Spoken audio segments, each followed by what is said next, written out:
El viernes con vosotros, tanto con mentores como mentís, trabajando algunos conceptos del mentoring, pero a mí me gustaría un poco insistir, ¿no?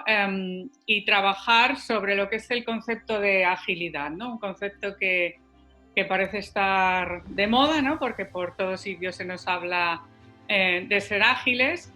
Y a veces, bueno, creemos que es algo nuevo, algo diferente, y realmente es algo que siempre ha estado ahí, ¿no? Porque ser ágil no, consiste en reducir de forma efectiva, que yo creo que este aspecto es importante, el tiempo entre el estímulo y la respuesta. Es decir, reducir de forma efectiva el tiempo entre aparece un problema, establezco la solución, el tiempo entre adquiero un conocimiento, aplico ese conocimiento, el tiempo entre aparece un error y solvento ese error, ¿no? Y eso es algo que ha estado siempre presente dentro de la naturaleza humana e incluso de todos los organismos vivos, ¿no? La gacela es ágil cuando siente la presencia de un león y echa a correr. Y el león es ágil cuando tiene hambre y divisa una presa y se abalanza sobre ella, ¿no? O la famosa rana es ágil cuando dentro de la olla pues está empezando a detectar que la temperatura sube y salta de ella pues precisamente para no quemarse y quedar hervida. ¿Qué es lo que hace que en estos momentos hablemos tanto de agilidad? Pues que la necesidad, ¿no?, de reducir esos tiempos de manera efectiva se ha hecho cada vez más necesaria y más incremental, ¿no? De hecho, seguimos viviendo una situación provocada por la pandemia que, bueno, yo creo que una de las cosas que precisamente ha puesto a prueba es cómo está, ¿no?, nuestro músculo de la agilidad.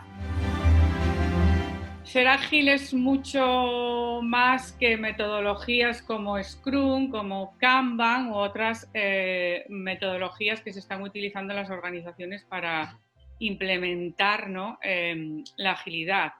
En la base de la agilidad hay una mentalidad, un modelo mental, es decir, una manera de enfocar la realidad y de estar en ella y de responder al entorno, ¿no?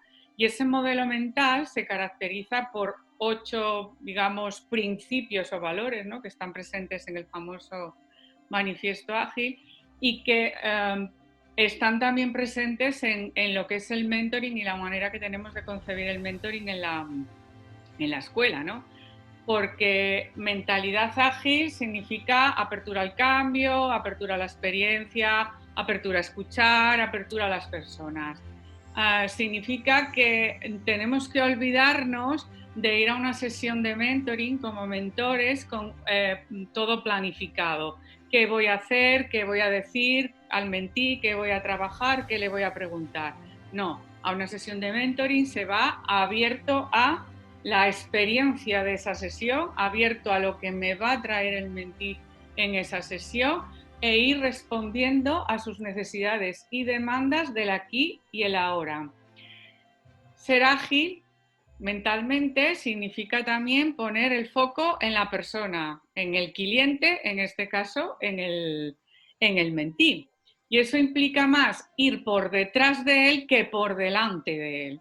Ir por detrás significa acompañar, que es lo que realmente hacemos en el mentoring, ¿no? Acompañar para facilitar el pensamiento y tomar mejores decisiones. Ir por delante, en muchos casos, ir por delante de la persona significa prejuzgar. Entonces vamos por detrás del mentí acompañándole según sus necesidades, según sus valores, según sus estilos motivacionales. La agilidad mental implica confianza. Confiar en que el mentí sabe y confiar en el que el mentí puede. Nosotros vamos a ayudarle a saber más, a saber mejor y a poder precisamente, ¿no? Entonces, necesitamos trabajar con la experiencia real del mentí con lo que realmente él está demostrando que hace y no con lo que nosotros pensamos que puede, no puede, sabe o no sabe. ¿De acuerdo? La mentalidad ágil implica también aprendizaje de la experiencia. Esto significa que en el mentoring y en las sesiones de mentoring no hacemos un diagnóstico exhaustivo ni del mentí ni de los problemas del mentí, sino que hacemos una exploración aproximativa de todo ello y incitamos al mentí a que actúe, a que experimente, y en base a esa experiencia real y no a suposiciones e interpretaciones es con lo que trabajamos, porque al final el mentoring es aprendizaje de la experiencia real del mentí, más que de la del mentor, ¿de acuerdo? Y el aprendizaje de la experiencia del mentor es un aprendizaje contrastado, es decir, hay que darle la oportunidad al mentí de contrastar la experiencia del mentor con su propia experiencia y con su propia identidad y forma de ser. Mentalidad ágil también implica conversaciones colaborativas. Eso implica planos de igualdad, es decir, compartimos ideas, compartimos hipótesis, compartimos preguntas, compartimos ejemplos, compartimos experiencias y compartimos conocimientos. Pero compartir es distinto de transmitir.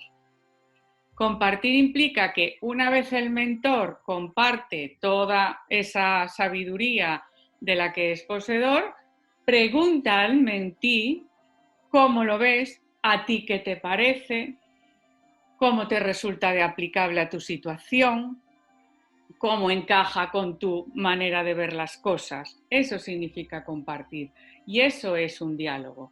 Lo otro acaba siendo un monólogo si nos quedamos simplemente en transmitir. También la agilidad mental implica creatividad, pero implica fomentar, estimular y activar la creatividad del mentí, no demostrar la creatividad del mentor. Implica también un modelo mental en que se integran perspectivas diversas. La riqueza del mentoring es poder dialogar entre dos mentes muy diferentes, muchas veces por edad, muchas veces por sectores de actividad, sin lugar a dudas por experiencia y también por características personales. Pero integrar implica compartir, que los dos estamos en plano de igualdad en cuanto a la validez de nuestras ideas, nuestras visiones, nuestras decisiones, nuestros estilos, ¿no? Y lo que tenemos que buscar es cómo se enriquece el conocimiento a través de poner y conectar dos visiones distintas, dos perspectivas distintas, dos enfoques distintos, ¿no? Esto es lo que nos permite muchas veces, ¿no? Las distintas perspectivas lo que nos permiten es romper sesgos mentales que tenemos y que limitan nuestra capacidad de ver opciones, de encontrar soluciones y por tanto de intervenir efectivamente en la realidad para lograr lo que queremos, ¿no? Pero los sesgos que se rompen en unas conversaciones de mentoring no son solo los del mentí, también son los del mentor, que tiene que estar dispuesto a plantearse nuevas maneras de ver las cosas. Y por último, hablamos de simplicidad. En el mentoring se trata de aligerar, de eliminar lo superfluo y concentrarnos en la información relevante. Y la relevante es en función de quién es el mentí, qué objetivo tiene y cuál es su situación. Y todo lo demás queda fuera. Aligerar también toda esa carga emocional, ¿no?, de la que habló Javier, que muchas veces lo que nos impide es ver con claridad, ¿no? Entonces, las sesiones de mentoring duran 1 hora porque son simples, tienen una estructura simple, introducción, desarrollo y compromiso de acción, porque de lo que se trata es de explorar una situación de la experiencia del mentí que le está generando problemas, que encuentre más alternativas para solucionarlo, que las evalúe, que decida y que se comprometa a actuar en la realidad en base a esa decisión. no tienen por qué durar 2 horas. Duran 2 horas cuando el mentor se empeña en hacer muchísimas preguntas para hacer un diagnóstico exhaustivo de la situación y aportar una solución, cuando nos empeñamos en contar toda nuestra experiencia, cuando a lo mejor a ese mentí y para el problema que tiene el mentí no tiene tanto valor, o en aportar un montón de ideas o en querer desarrollar un montón de acciones y pedirle un montón de tareas al mentí. En el mentoring, y esto es muy importante, menos es más, porque el exceso incrementa la complejidad, y bastante compleja es en estos momentos la vida como para meterle todavía mayor cantidad de información, de variables, de decisiones, etc. Supongo que la agilidad nos está persiguiendo a todos desde distintos ámbitos, ¿no? Porque se habla de ágil en muy diversos aspectos, ¿no? De agilidad emocional, de gestión ágil de proyectos, de gestión ágil del cambio, de gestión de liderazgo ágil, de aprendizaje ágil. Pero al final, detrás de la agilidad, lo que hay son 4 procesos que son los que realmente hay que agilizar y que están en la base de cualquier prácticamente comportamiento humano, ¿no?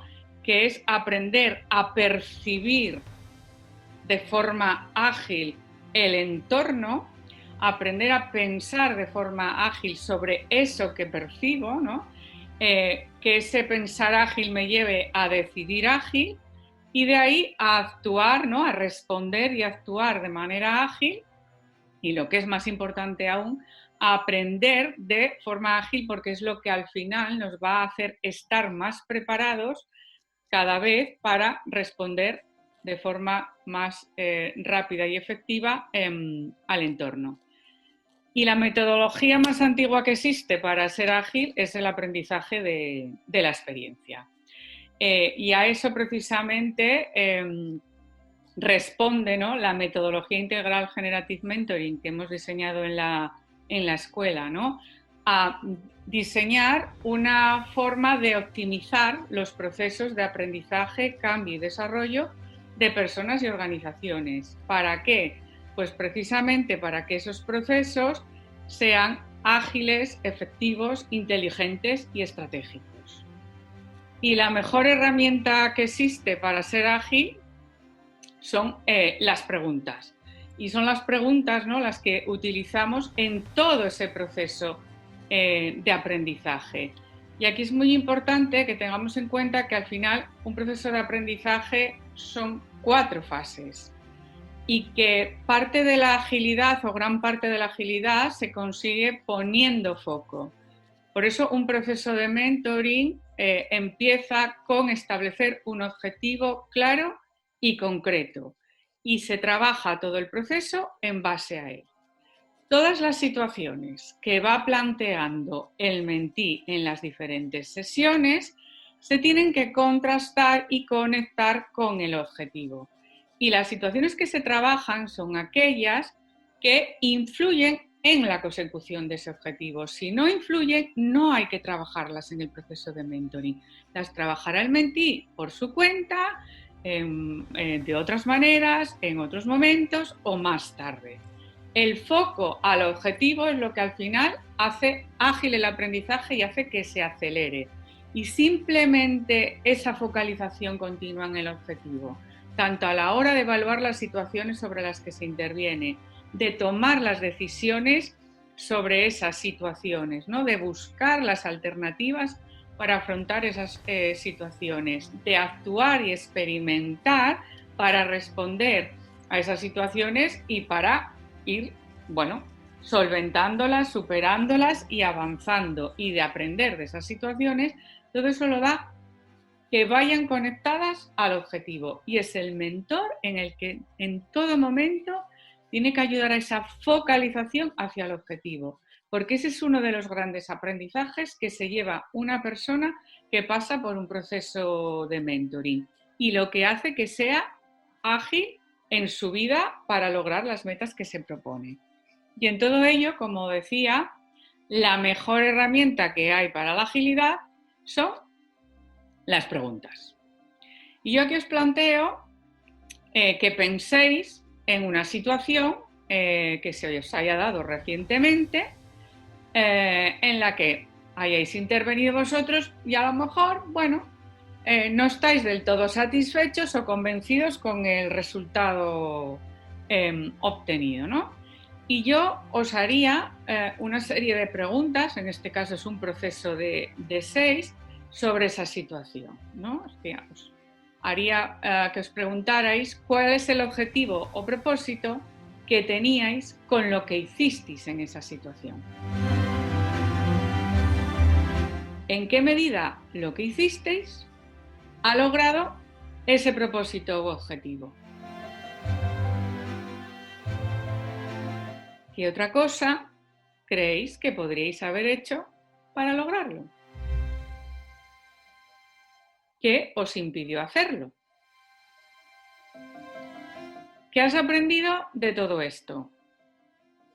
¿Y cómo lo vas a aplicar en el futuro? 6 preguntas sobre una situación dirigidas a el aprendizaje. Y no hace falta enzarzarse en una conversación de opiniones, argumentaciones y demasiado diagnóstico y exploración. La agilidad mental es acelerar el proceso de pensamiento para la toma de decisiones y encontrar soluciones y respuestas. Y para que una persona sea ágil en el actuar, en el experimentar, necesita ser ágil en el pensar, necesita agilidad mental. Pero la agilidad mental requiere, sin lugar a dudas, agilidad emocional. Creo que Javier, en el 80% de su intervención, habló más de emociones que de otras cosas, ¿no? La agilidad mental significa aligerar la carga que nuestras emociones del día a día y de las diversas situaciones que atravesamos nos produce, ¿no? Aligerar muchos pensamientos que están derivados de esas emociones. Cuantas más emociones y más pensamientos estén en nuestro interior, menos espacio tiene nuestra mente y nuestro cerebro para pensar, ¿no? Podemos entender cómo la agilidad emocional es la que realmente acelera todo el proceso con un ejemplo. Pensemos en un mentí que lo que plantea es mejorar la organización de su empresa y de su equipo, bueno, pues porque ha crecido mucho en estos últimos 3 años y siente que no lo maneja, que se le escapa y que pueden empezarse a cometer errores, ¿no? Y nosotros, como mentores muy experimentados en organización empresarial, empezamos a diagnosticar la situación y, bueno, detectamos que hay problemas en la coordinación de las tareas, en el establecimiento de las tareas que desarrolla cada persona, cada unidad de negocio, en la delegación, y automáticamente empezamos a trabajar con el mentí, con técnicas de delegación, técnicas de coordinación de tareas, de reparto de tareas, etc.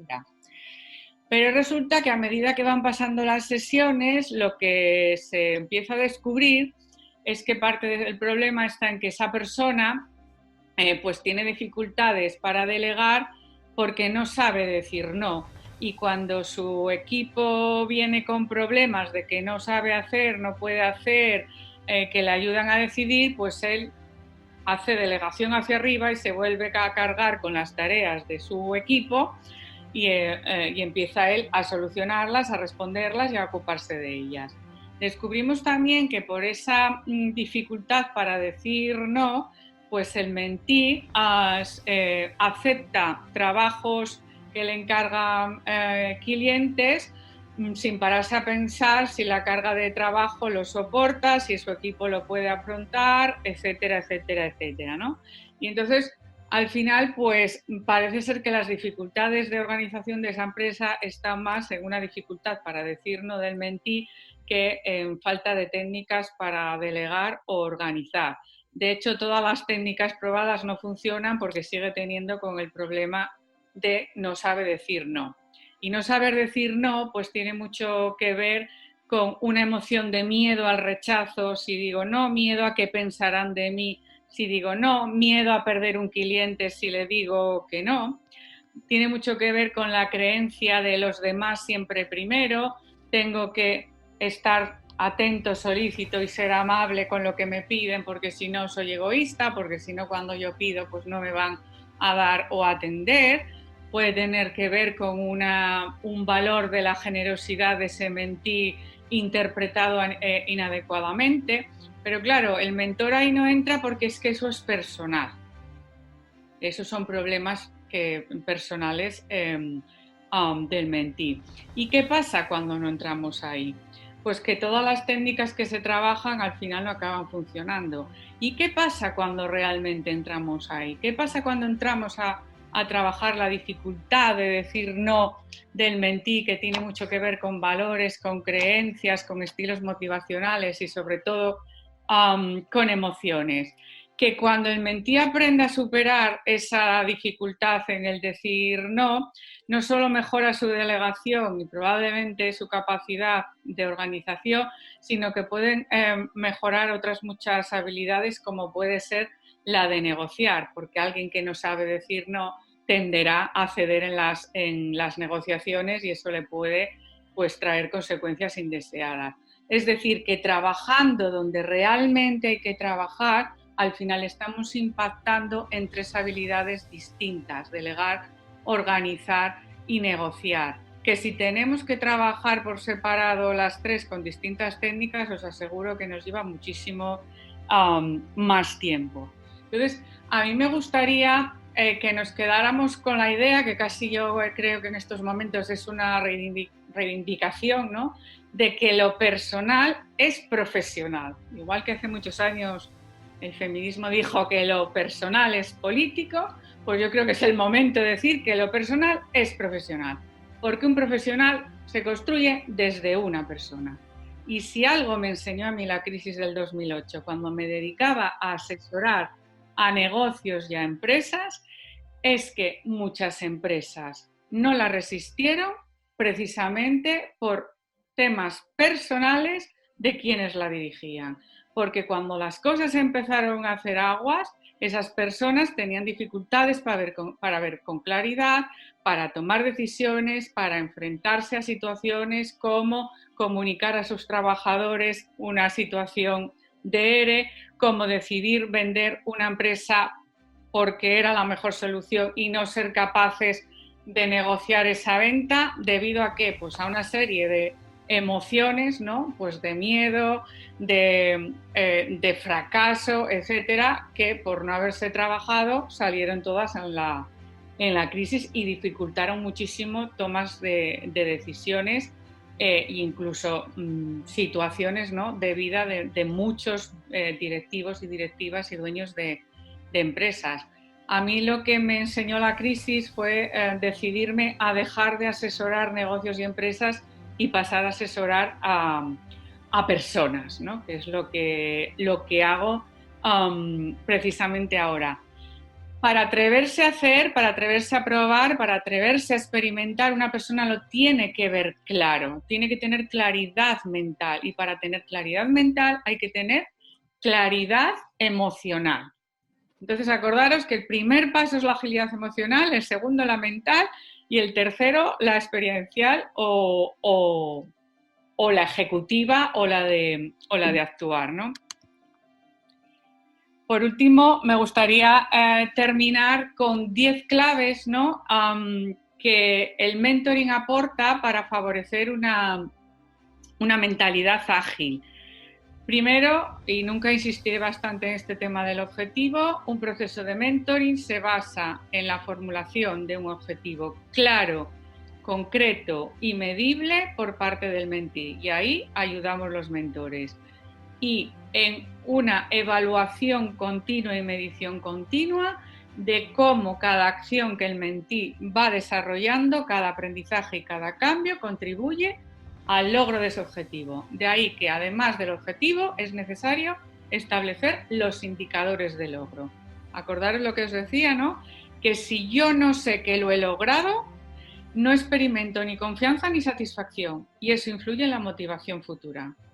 Aprendizaje estratégico: eliminar todo lo superfluo y lo irrelevante y concentrarnos en aquello que influye en el logro del objetivo. Trabajar lo que lo impide para eliminarlo y trabajar lo que lo impulsa para avanzar hacia él. Preguntas y no muchas más preguntas y no tantas opiniones ni tantos consejos ni tantas argumentaciones, ¿no? Y preguntas no dirigidas a qué pensar, cómo pensar o qué decidir. Esas preguntas sí agilizan, pero lo que agiliza es la obediencia, la imitación y la reproducción. No agilizan la creatividad, el pensamiento, la toma de decisiones y el aprendizaje. Entonces, preguntas exploratorias, preguntas abiertas, preguntas empáticas, preguntas dirigidas a facilitar el pensamiento. Para hacer buenas preguntas hay que escuchar bien. La escucha en el mentoring es empática, no egocéntrica. Yo escucho al que tengo delante. No me estoy escuchando a mí mismo lo que yo estoy pensando de lo que me dice, lo que yo voy a preguntar, como yo lo veo, porque entonces acabo preguntando según como yo lo veo, como yo lo pienso, como yo lo creo que es mejor. Una escucha empática es la que nos hace hacer preguntas al hilo, y preguntas al hilo reducen las conversaciones, las acortan y por tanto agilizan la toma de decisiones. Las conversaciones en el mentoring son transformadoras, no son conversaciones de intercambio de opiniones, de argumentaciones, de intercambio de consejos y de un hablar, ni siquiera de un desahogo emocional únicamente. Son conversaciones que se transforman en decisiones, decisiones en acciones y acciones en resultados. Si no, no tienen sentido. Apertura versus planificación, ¿no? Lo que decía al principio. Vayamos abiertos a la experiencia del mentí y seamos capaces de trabajar con el aquí y ahora que nos plantea el mentí, sus preocupaciones, sus necesidades y su experiencia real, ¿no? Que es la que está en el centro del proceso, la experiencia del mentí, no la experiencia del mentor ni las opiniones del mentor. Decisiones ejecutivas. El que tiene el problema es el que toma la decisión, es decir, el mentí y no el mentor. Y tampoco el mentor influye, presiona, interviene en que el mentí decida de una determinada manera o en una determinada dirección. Cuando la capacidad de decisión y la de ejecución se separan, la agilidad se quiebra.